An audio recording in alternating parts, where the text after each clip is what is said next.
വഴിമധ്യേ ഞാൻ കണ്ടെൻ്റെ പ്രിയപ്പെട്ട കൂട്ടുകാരി. അറിയാതെ അവൾ എന്നോടൊരു സങ്കടം പറഞ്ഞു. നാട്ടിലെ ബിസിനസ് കൊറോണക്കാലത്ത് പിടിച്ചു നിർത്താൻ വേണ്ടി തൻ്റെ സ്വർണ്ണങ്ങളെല്ലാം പണയം വെച്ച് പിടിച്ചു നിർത്തി. അത് കടമായപ്പോൾ കൂടപ്പിറപ്പ് വിദേശത്ത് നിന്ന് വിളിച്ച് സഹായിക്കും പോലെ പറഞ്ഞു, എനിക്കിവിടെ ഞാൻ ജോലി ശരിയാക്കി തരാം, നീ കയറി വരൂ.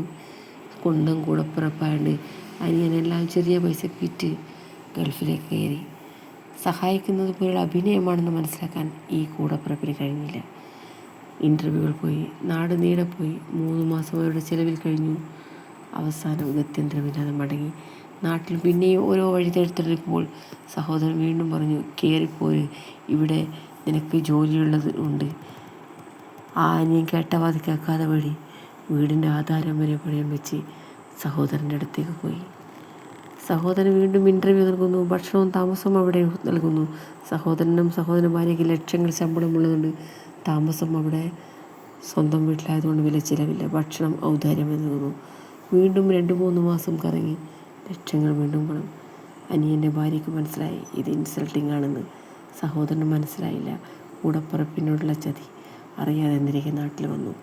അറിയാതെ ഭാര്യ ഭർത്താവോട് പറയാണ്, എൻ്റെ ക്വാളിഫിക്കേഷൻ കൂടുതലായതുകൊണ്ട് അദ്ദേഹത്തിന് ചെറിയ ജോലി നൽകാൻ ബുദ്ധിമുട്ടുള്ളതായിരിക്കും. പുഞ്ചിരിയോടെ അവൾ തൻ്റെ ഭർത്താവിനെ നോക്കി.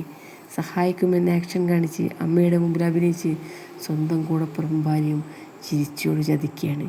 ഇനി പോകരുത് എന്ന് പറഞ്ഞു. ഈ സങ്കടം എന്നോട് പറഞ്ഞപ്പോഴും എനിക്കും അത് ആദ്യം ഓടിയെത്തി.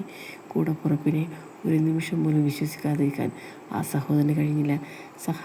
കൈ നീട്ടി ഞങ്ങളെ സഹായിക്കുമ്പോൾ എനിക്ക് പറ്റാതെ നിൽക്കുമ്പോൾ നമ്മളെ മാനസികമായി തകർത്ത് നമ്മളെ തരിപ്പണമാക്കാനാണെന്ന് ചിന്തിക്കാനുള്ള വിവേകബുദ്ധി നമുക്കെല്ലാവർക്കും ഉണ്ടാവണം. അതാരായാലും, ആ കൂടപ്പിറപ്പായാലും സുഹൃത്തായാലും എല്ലാവരുമായാലും ഒരു നിമിഷം മാത്രം ചതിയിൽപ്പെടുക.